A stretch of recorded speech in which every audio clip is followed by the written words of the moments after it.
Student welcome back to my channel Samrat academy. Student आज की इस वीडियो में आप लोगों को बताने वाला हूं कि साइंस में पास होने का ट्रिक। मेरे प्यारे बच्चों, अगर आप साइंस का पेपर देने गए और साइंस के पेपर में अगर आप लोगों को कुछ भी नहीं आ रहा है तो आप साइंस के पेपर को कैसे पास करोगे। कम से कम मेरे प्यारे बच्चों, मेरे इस ट्रिक की मदद से आप 85% आसानी से आप ला सकते हो। आज की इस वीडियो में यही बताने वाला हूं मेरे प्यारे बच्चों कि अगर आप विज्ञान में अगर आप लोगों को कुछ भी नहीं आ रहा है तो विज्ञान के पेपर को आप कैसे पास करोगे। मेरे पास यहाँ पे 2026 बोर्ड का एक पेपर है और इस पेपर को मैं खुद सॉल्व करके आप लोगों को दिखा दूंगा सामने से कि कैसे इस पेपर को मैं पूरा का पूरा सॉल्व कर दूंगा बिना पढ़े बिना याद किए, केवल वे केवल ट्रिक से।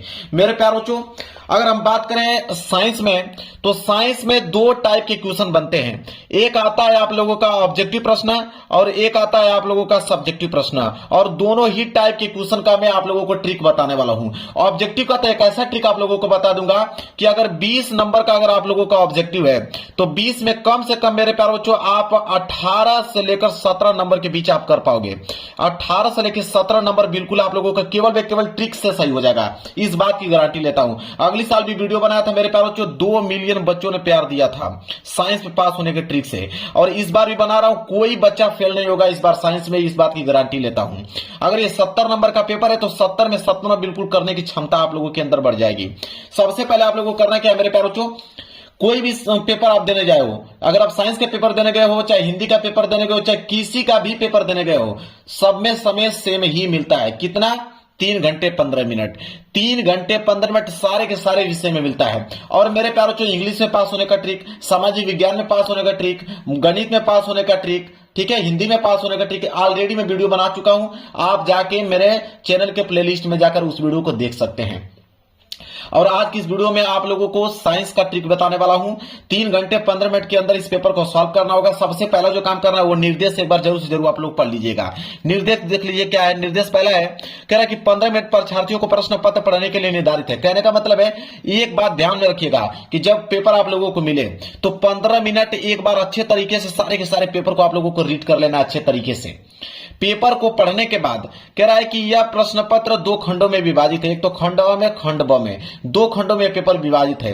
देखिए, खंड अ में तो ऑब्जेक्टिव प्रश्न रहेंगे और खंड ब में सब्जेक्टिव प्रश्न रहेगा। अब बोला है कि खंड अ तथा खंड ब में 3 उपखंड रहेंगे, क ख ग। कहने का मतलब है कि खंड अ में भी 3 उपखंड रहेंगे, खंड ब में भी 3 उपखंड इसलिए आते हैं क्योंकि यहाँ पे फिजिक्स, केमिस्ट्री, बायोलॉजी 3 टाइप के प्रश्न बनते हैं। फिजिक्स का भी बनता है, केमिस्ट्री का भी बनता है, बायोलॉजी का भी बनता है साइंस में। और मैं तीनों का ट्रिक बता दूंगा कि फिजिक्स वाले प्रश्नों को कैसे सॉल्व करोगे, केमिस्ट्री वाले प्रश्नों को कैसे आप सॉल्व करोगे और बायोलॉजी वाले प्रश्नों को आप कैसे सॉल्व करोगे ट्रिक की मदद से। और यहाँ पे ये सारे के सारे निर्देश पढ़ लीजिए। बोला है कि खंड में जो विकल्पीय प्रश्न है उसका उत्तर आपको ओएमआर शीट पे देना होगा। आप नीले या काले पेन से रंग सकते हो उसको। और बोला है कि खंड में जो विकल्पीय प्रश्न है, एक प्रश्न 1 नंबर के लिए है, और खंड ब में वर्णनात्मक प्रश्न है कितने नंबर के लिए, 50 नंबर के लिए, और प्रत्येक प्रश्न के सम्मुख निर्धारित अंक दिए गए, हर एक प्रश्न के आगे दिया गया है। और कह रहा है कि खंड ब के प्रत्येक खंड के सभी प्रश्न एक साथ करना आवश्यक है और प्रत्येक उपखंड नए पृष्ठ से प्रारंभ किया जाए, सभी प्रश्न अनिवार्य है। ये था निर्देश मैंने पढ़ के आप लोगों को समझा दिया। मेन चीज है कि पेपर को कैसे आप सॉल्व करोगे। देखिए मेरे प्यारे बच्चों, खंड अ में दिया हुआ है मेरे प्यारे बच्चों बहुविकल्पीय प्रश्न। कितने बहुविकल्पीय प्रश्न? 20 बहुविकल्पीय प्रश्न देगा। आप यकीन मानिए कि 20 बहुविकल्पीय में आप 17 से लेकर 18 बहुविकल्पीय प्रश्न मेरे ट्रिक की मदद से आप सॉल्व कर पाओगे। कौन सा ट्रिक है मेरे प्यारे बच्चों, उसको देखिए। अब मैं ऑब्जेक्टिव प्रश्न का ट्रिक बताने वाला हूं, इसके बाद पूरा का पूरा 20 बहुविकल्पीय प्रश्न सॉल्व करके दिखा दूंगा उस ट्रिक की मदद से। बस ध्यान से आप समझते रहिए। देखिए, सबसे पहले आप लोग देखेंगे यहां पे पूछा जाता है 20 में 20 बहुविकल्पीय प्रश्न आप बिल्कुल सही करके आने वाले हो। अब मैं आपको बताने वाला हूं एमसीक्यू का ट्रिक। एमसीक्यू का ट्रिक मतलब बहुविकल्पीय का ट्रिक। ध्यान से इस ट्रिक को लिख लेना, अच्छे तरीके से दिमाग में नोट कर लेना मेरे प्यारे बच्चों। यही ट्रिक अप्लाई करना है साइंस में जब भी ऑब्जेक्टिव प्रश्न सॉल्व करने जाओगे। देखिए, इसमें क्या होता है कि एक प्रश्न दिया होता है। देखिए, एक प्रश्न दिया हुआ है ना, मैं प्रश्न भी पढ़ के बता देता हूं। जैसे बोला है कि किस लेंस से वस्तु का प्रतिबिंब आभासी, सीधा और वस्तु से छोटा बनता है। यह प्रश्न दिया हुआ है, 4 ऑप्शन दिया हुआ है, ठीक है। अब मेरे प्यारे बच्चों देखिए, ये आपका पहला प्रश्न है और उसमें 4 ऑप्शन है, ए, बी, सी और डी। 4 प्रश्न दिए गए हैं। अब मैं आप लोगों को कुछ बेसिक चीज बताऊंगा, उसको नोट कीजिए।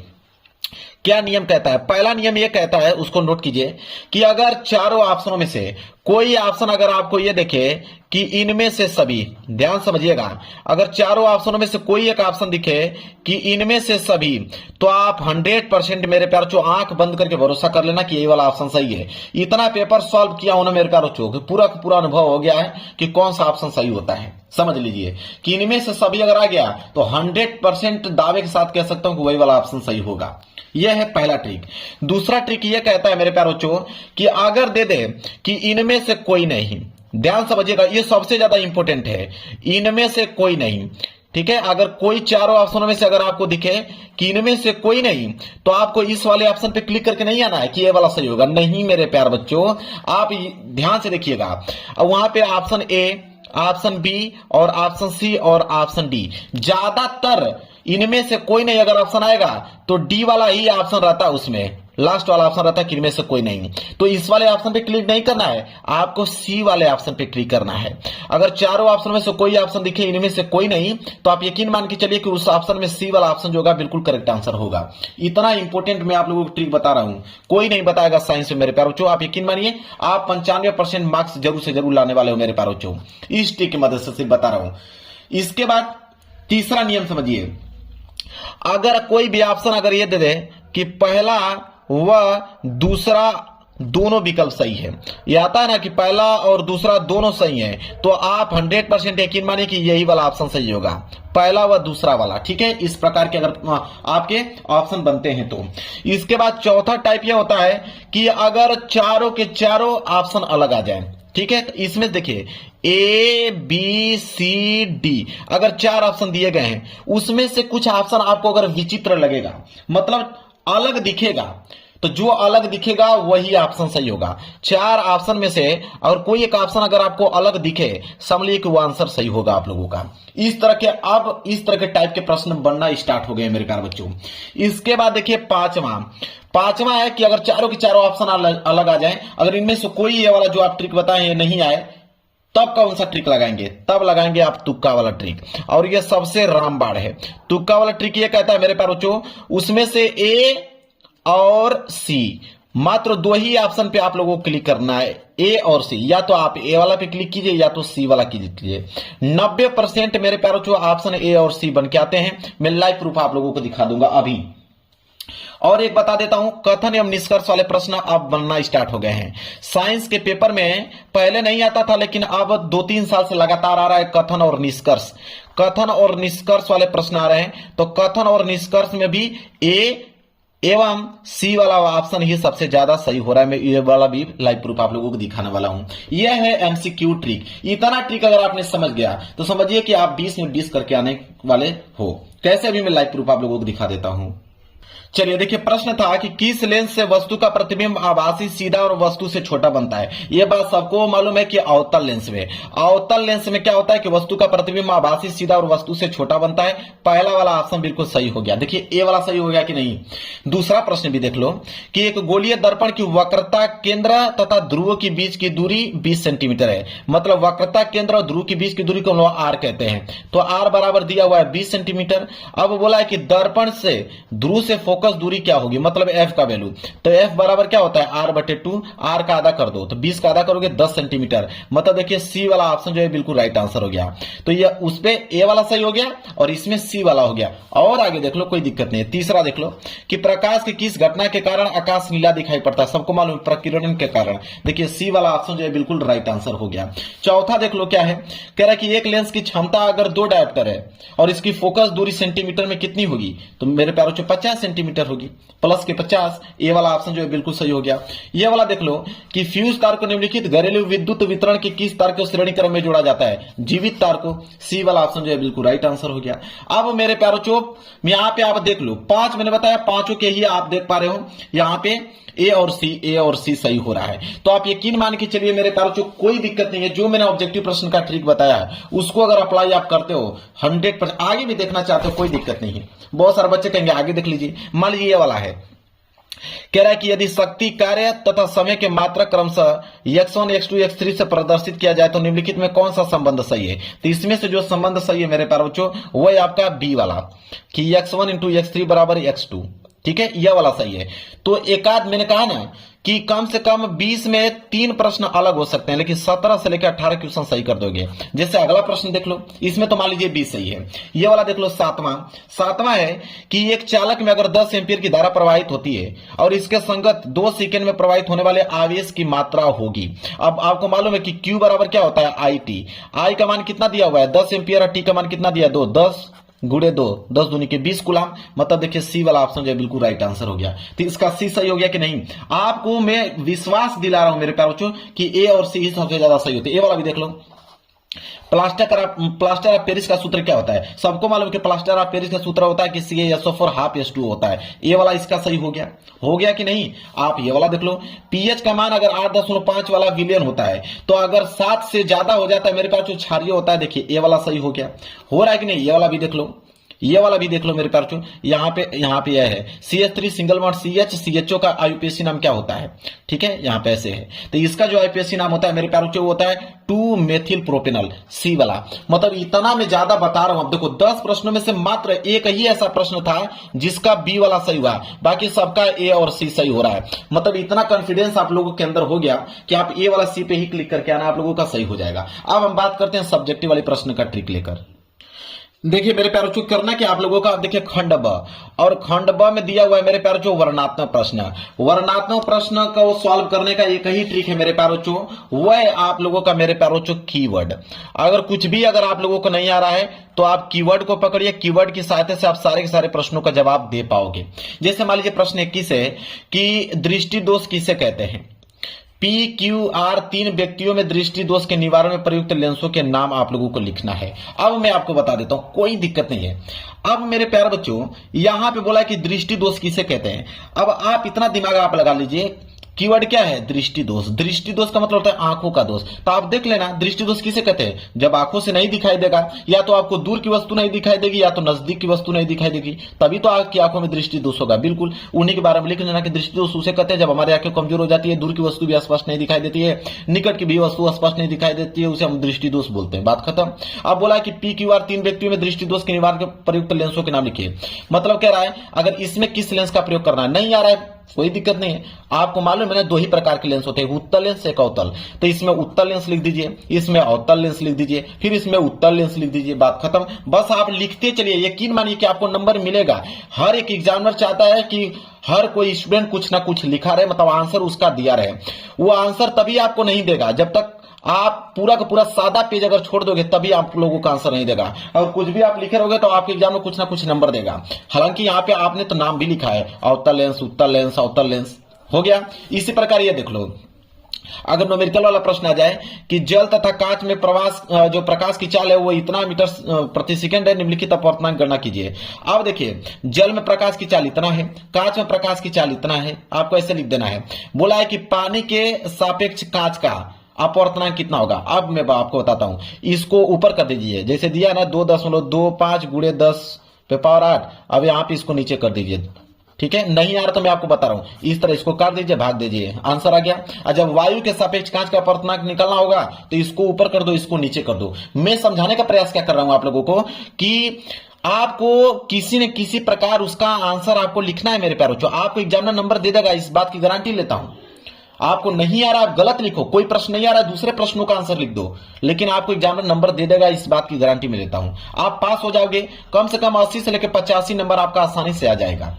इसके बाद मान लीजिए बहुत सारे प्रश्न हैं, कीवर्ड को पकड़ना है मेरे प्यारे बच्चों। जैसे मान लीजिए ये वाला प्रश्न बहुत आता है कि निम्नलिखित नियमों का उल्लेख कीजिए और चित्र भी बताइए कि फ्लेमिंग के बाएं हाथ का नियम और दक्षिण हस्त अंगूठ का नियम। तो फ्लेमिंग के बाएं हाथ का नियम, आपका बायां हाथ देख रहे हैं, बायां हाथ को रख कर कापी पे उसको नोट कर लीजिए और उन हाथों के नाम आप लीजिए कि मध्यमा अंगुली कौन है, अंगुष्ठ किसे कहते हैं, तर्जनी अंगुली किसे कहते हैं, उसी में ठीठा आप बना लीजिए, ठीक है। ऐसा आप करना है। दक्षिण हस्त का तो आपको या इसमें बाएं बनाए तो इसमें दाहिना हाथ बना लीजिए, समझ रहे हैं। बस ये काम कुछ ना कुछ कर कर आप लोगों को उन्हीं के बारे में कुछ ना कुछ ऐड करके लिखना, आपको नंबर मिल जाएंगे। मैंने क्या बात किया, कीवर्ड का। कीवर्ड ही मेन चीज है आप लोगों को। और एक चीज और बताता हूं कि जब भी क्वेश्चन कर रहे हो ना, क्वेश्चन को ध्यान से पढ़ो। कोई भी क्वेश्चन कर रहे हो ना, क्वेश्चन को आपको ध्यान से पढ़ना है। और एक बात बता देता हूं, क्वेश्चन कोई भी छोड़ के आना नहीं है। अगर क्वेश्चन छोड़ दोगे, एग्जामिनर आपको 1 नंबर भी नहीं देगा, इस बात की गारंटी लेता हूं, ठीक है। अगर क्वेश्चन कर दोगे तो कुछ ना कुछ आपको नंबर मिलेगा। तो ये तो फिजिक्स के था ना, मैं केमिस्ट्री का भी बताऊंगा, बायोलॉजी का भी ट्रिक बताऊंगा। चलिए केमिस्ट्री का हो गया, बायोलॉजी वाला, अरे अब फिजिक्स का हो गया, केमिस्ट्री का देख लो। केमिस्ट्री में कौन सा दिमाग आप लगाओगे पास होने के लिए? जैसे बोला कि एथेनॉल के 2 रासायनिक गुणों के रासायनिक समीकरण लिखे। आपको रासायनिक समीकरण मालूम है नहीं कि मैं करूं क्या? कोई दिक्कत नहीं, एथेनॉल पूछा ना, कुछ भी CH2 plus CH3 dot COOS2 plus CH3COOCH, बात खत्म। इसी तरह लिख दो, एक और उसी में जोड़ के इसी तरह लिख दो, बात खत्म। इसी तरह एसिटिक अम्ल के 2 रासायनिक गुणों के रासायनिक समीकरण लिखे, तो एसिटिक अम्ल आप कुछ भी लिखते चलिए मेरे प्यार, जो कोई दिक्कत नहीं है। आप लिख दीजिए CH5, फिर कोष्टक में CH whole twice plus CH3, फिर सिंगल बॉन्ड CH2, ठीक है, ऊपर लिख दो CH3, ऐसे बस आपको बनाकर लिखना है। यहाँ पे कोई ना कोई रासायनिक समीकरण दो ठे, इस तरह दिमाग आपको लगाना है। फिर बोला कि द्वितीय अपघटन अभिक्रिया किसे कहते हैं? हेडिंग डाल लीजिए कि द्वितीय अपघटन, जिसमें 2 प्रकार की अभिक्रिया होती है। अब कीवर्ड का मतलब यही, आपको कीवर्ड पकड़ना है, जिसमें 2 प्रकार की अभिक्रिया होता है, आयनों का आदान प्रदान होकर अभिक्रिया संपूर्ण होती है, उन्हें द्वितीय अपघटन अभिक्रिया कहते हैं। उदासीनीकरण अभिक्रिया किसे कहते हैं? बता दीजिए, जिसमें अम्ल और क्षार मिलकर लवण बनाते हैं प्लस जल बनाते हैं, उन्हें उदासीनीकरण अभिक्रिया कैसे कहते हैं? ऐसे आप लोगों को काम करना है। कोई अम्ल का उदाहरण लिख दो और प्लस यहाँ पे आप लिख दो जल का, अम्ल और जल मिलाकर यहाँ पे उदासीन बना दो। ऐसे ऐसे कर करके आपको कीवर्ड बनाकर पूरा करना है। पीएच मान किसे कहते हैं? पीएच मान के बारे में पूरा का पूरा लिख दो कि पीएच मान अगर 7 होता है उदासीन कहते हैं, 7 से अधिक हो जाता है तो क्षारीय कहते हैं, 7 से कम हो जाता है तो उसे अम्लीय कहते हैं। ऑक्सीकरण अभिक्रिया किसे कहते हैं? जिसमें ऑक्सीजन का ह्रास हो, देखिए जिसमें ऑक्सीजन जुड़ता हो, चाहे ऑक्सीजन नष्ट होता है, ठीक है, किसी भी रासायनिक अभिक्रिया में, तो उसे ऑक्सीकरण अभिक्रिया। दहन अभिक्रिया किसे कहते हैं? वो रासायनिक अभिक्रिया जब 2 अभिक्रियाओं को आपस में हम लोग रिएक्शन कराते हैं तो उत्पाद के रूप में उष्मा निकलता है, उसे दहन अभिक्रिया कैसे है? ऐसे मतलब बनाकर, जैसे मैं बना रहा हूं।